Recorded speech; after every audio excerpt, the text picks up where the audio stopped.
زندگی بہت آسان ہوتی ہے مگر ہم بیکار کی ٹینشنوں میں اس کو ضائع کر دیتے ہیں۔ یہ نہیں ملا، وہ نہیں ملا، اس نے بات نہیں کی، اس نے نہیں کی، بیکار کی باتیں ہیں یہ سب، کوئی بات نہیں کرتا تو اس میں افسوس کیسا؟ سب کی اپنی زندگی ہے اور اپنے رول ہیں۔ رشتہ خون کا ہو یا احساس کا، کسی کو مجبور کر کے اپنی طرف متوجہ کرنا غلط ہے۔ چل کریں، اپنے ساتھ رہنا سیکھیں، کام کریں اور فارغ وقت میں اپنا پسندیدہ مشغلہ جو بھی ہے اس میں مصروف رہیں۔ بس بیکار کی باتوں سے الجھنا چھوڑ دیں۔ جو آپ کو اہمیت نہیں دیتے اپنی زندگی میں، آپ بھی ان کو سرسری سا شامل رکھیں۔ آٹے میں نمک ہو یا نہ ہو، روٹی تو بن ہی جاتی ہے۔ ایسے ہی ساتھ کوئی ہو نہ ہو، زندگی گزر ہی جانی ہے۔ بس خود پر توجہ دے۔ اللہ تمہیں اتنا صبر دے کہ تمہارا دل ہر حال میں مطمئن رہے۔ اللہ تمہیں اتنا مضبوط بنائے کہ کوئی بھی تمہیں توڑ نہ سکے۔ اللہ تمہیں اتنا اپنے قریب کر لے کہ کسی اور کی تمہیں ضرورت نہ پڑے۔ اللہ تمہیں اپنی اتنی محبت دے کہ کسی اور کی محبت کے لیے تم کبھی نہ ترسو۔ اللہ تمہیں دنیا کی اتنی سمجھ عطا کر دے کہ تم اس کے ہر فیصلے پر راضی ہو جاؤ۔ اللہ تمہیں اتنا کچھ نوازے کہ تم کسی کے محتاج نہ رہو۔ اللہ تمہیں اپنی یاد میں اتنا مشغول کر دے کہ تمہیں کسی اور کی یاد نہ ستائے۔ اللہ تمہیں اپنا اتنا قرب عطا کرے کہ پھر تمہیں دنیا کی چاہ ہی نہ رہے۔ آمین یا رب العالمین۔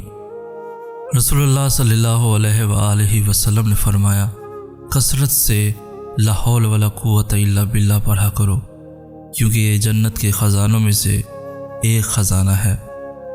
دل ہر جگہ نہیں لگتا، لاڈ ہر کسی سے نہیں اٹھوائے جاتے، مان ہر کسی پر نہیں ہوتا، ہر کسی کے لیے ہم بچوں جیسے نہیں بنتے، کھلی کتاب کی طرح ہر کسی کی آنکھوں سے پڑھے جانے کی خواہش نہیں ہوتی۔ بس کچھ لوگ ہوتے ہیں کہ پورے ہجوم میں بھی نگاہ صرف ان پر ہی ٹکتی ہے۔ انسان اچھا یا برا خود اپنی مرضی سے بنتا ہے۔ اچھا انسان برے لوگوں میں رہ کر بھی برا نہیں بنتا، بلکہ ان میں بھی کچھ اچھائیاں ڈھونڈ کر اپنا ہی لیتا ہے۔ ظرف تو اپنا ہے، فطرت اور ایمان تو اپنا ہے، تو کوئی اور کیسے آپ کو برا بنا سکتا ہے؟ درد اور تکلیف کی انتہا پر بھی انسان پازیٹیو نہ سوچے تو پھر کب سوچے؟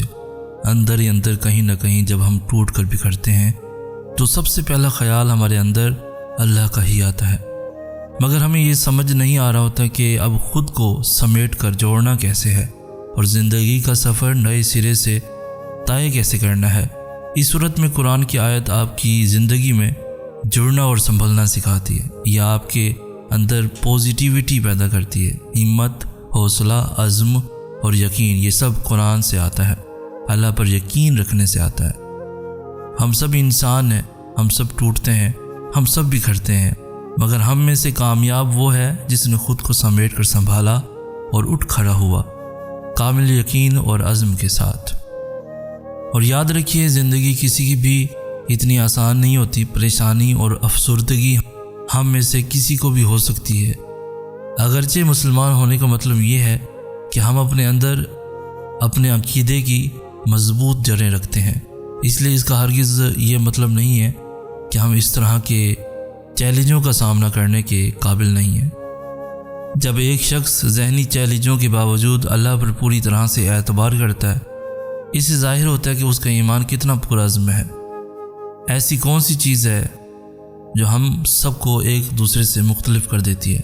یقین۔ ہم سب ہی اللہ پر بھروسہ کرتے ہیں، مگر کبھی کبھی ہم اتنے مشکل وقت سے گزر رہے ہوتے ہیں کہ ہم اللہ پر اس طرح سے یقین کر نہیں پاتے۔ کہیں نہ کہیں ہم گھبرا جاتے ہیں، ہمارا ایمان کمزور پڑ جاتا ہے۔ اللہ کی رحمت قریب ہے، فکر مت کریں، اللہ آپ کے ساتھ ہے، وہ آپ کو کبھی نہیں چھوڑے گا۔ میں جانتا ہوں کہ یہ مشکل ہو رہا ہے، درد بڑھتا جا رہا ہے، لیکن راحت قریب ہے۔ میں آپ سے وعدہ کرتا ہوں کہ آپ کی منزل آپ کے بہت قریب ہے، آپ کی خوشیاں آپ کا انتظار کر رہی ہیں۔ بس تھوڑا صبر کریں اور اللہ پر بھروسہ رکھیں۔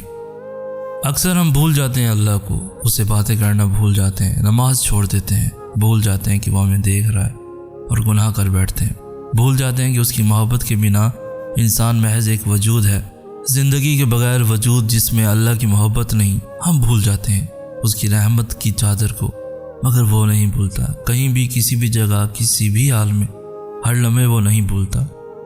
اس کو تمہارے گناہوں سے بھی فرق نہیں پڑتا، اگر ایک بار تم اس کی جانب لوٹ جاؤ تو۔ آسمان کی اونچائی جتنے گناہ بھی لے کر اس کے پاس جاؤ نا، تو بھی وہ آنسوں کے ایک قطرے سے معاف کر دیتا ہے، سب بھلا دیتا ہے، مگر محبت کرنا نہیں چھوڑتا۔ ایسی محبت کرتا ہے میرا اللہ۔ میں کیا لکھوں اس کی محبت کے بارے میں، مجھے نہیں آتا عام سے خاص کرنا۔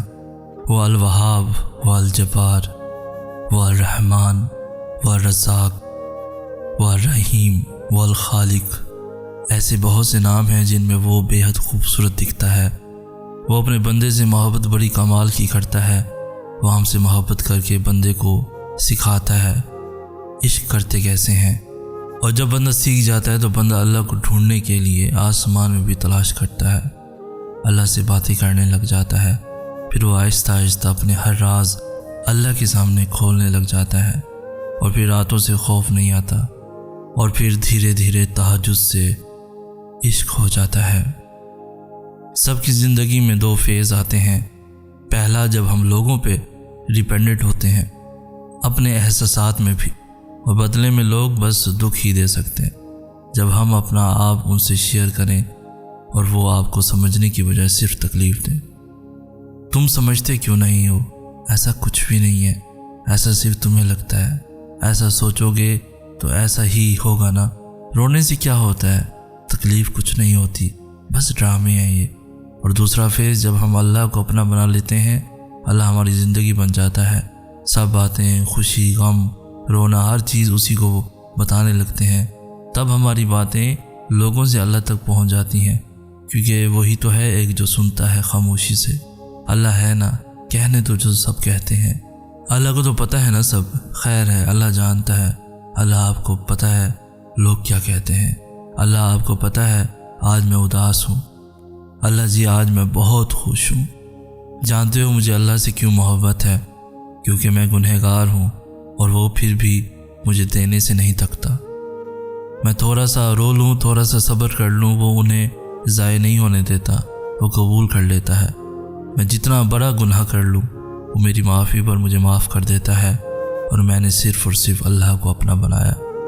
یہ دنیاوی محبتیں تو تمہاری آزمائش کرنے آتی ہیں کہ تم حقیقی محبت سے کتنا قریب ہو، اور جب تم صبر کے ساتھ اس کی رضا میں راضی رہتے ہو تو وہ بھی پھر تمہیں تمہاری من پسند چیز پلک جھپکتے واپس لوٹا دیتا ہے۔